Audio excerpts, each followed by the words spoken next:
So E3 had a lot of huge surprises, cryptic trailers and nostalgic nods. In this video I thought I would predict some of the games and what will happen in them. First up is God of War. God of War was the first thing shown at Sony's press conference and it looks epic, a perfect blend of the Last of Us gameplay and moment-to-moment experiences. But who is the kid? My prediction is Kratos will die in this game, hence why it's not called God of War 4 even though it continues from the third game, and that child will become the new God of War, setting off the same chain of events that his father had endured through the Greek mythology. Secondly, let's talk about the most baffling and dare I say it cryptic game shown at the E3 event, Death Stranding. Apart from Norman Reedus' arse, we don't have much to go on apart from the fact it's made by Hideo Kojima, the man behind the legendary Metal Gear Solid series. So my prediction is this. It's a survival action game based on an ever-changing island in the Pacific. The story will centre around Norman playing a scientist who is sucked into a vortex and dumped on this mysterious new world. Throughout our insipid lives on this planet, our mind warps and gravitates towards more complex problems. Though we may divulge our true selves over the course of our history, we still keep a small part of our innocence that can manifest into our nostalgic views from our youth.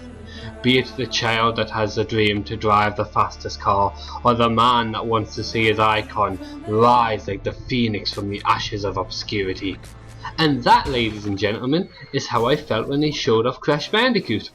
As a long-term fan of the menacingly marsupial, I was beyond delighted to see that Crash was indeed coming back and not in the under the bus way Conker came back. Yes, Crash is actually getting a remaster, and here's the prediction. The Crash Bandicoot Remastered Collection coming out in 2017 will be more like the new Ratchet & Clank, in the vein it will be more of a reimagining of the first three games instead of a coat of paint.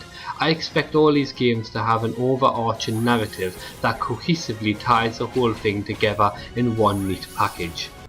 Fourthly, let's talk about the mechanical marvel which is Horizon Zero Dawn. Horizon is shaping up to be a very interesting IP from a studio that is ubiquitously known for shooters, and the new demo is no different.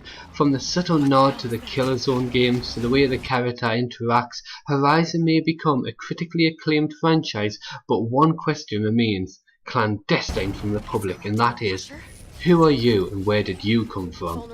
My prediction is you're the precursor to this robotic mechanized apocalypse. Think of it more like the Institute in Fallout 4. I feel you're the ones who created these robots and have lost all memory of the event, which would explain why in the trailer you're the only one wearing an earpiece and the only protagonist to know of a previous life. And finally, let's end this with a bunch of zombie madness. Days Gone is a very odd choice for a game studio synonymously tied to the stealth game genre, and of course an Uncharted game to boot. It reeks of creativity, originality and chances, but that's what's so intriguing about video games. So here's my prediction. Sony's answer to The Walking Dead. In fact, I'm going to go out on a limb here and say I would guesstimate this is a true Walking Dead game fans always wanted. Even the way the character talks about himself feels like he's modelling himself off the life of Norman Reedus, and the gameplay showing gives us some insight into his motives. As for a story, I'm guessing this was started in the world before shit hits the fan, and you play with the biker gang before they betray you after a virus attacks one of their lieutenants, thus making you look like a murderer and kicking off the pandemic that has actually ravished this world. As for things that keep you intrigued in this world and stimulate you to play even more and more and add longevity, I'm going to say that that's going to be achieved through like quest boards, a lot like how The Witcher does it, and maybe talking to other characters. The way that they said he's a bounty hunter kind of lends the idea to going into cities and talking to people and then them giving you quests a lot. Again, going back to my point about The Witcher, how you hunted down monsters and that, you tracked them down, you attacked them, you brought back their heads. I think that will be the exact same sort of forward thinking that Sony Bent will go with this IP. And that's my predictions for some of the games that came out at the Sony press conference. If I'm right about these, then 1, bloody hell I'm good, and 2, sorry for the spoilers. Bye! I remember you. But those days are gone. Now I'm a drifter, a bounty hunter, a mercenary. And for me, the broken road is all that's left. But I'll always remember.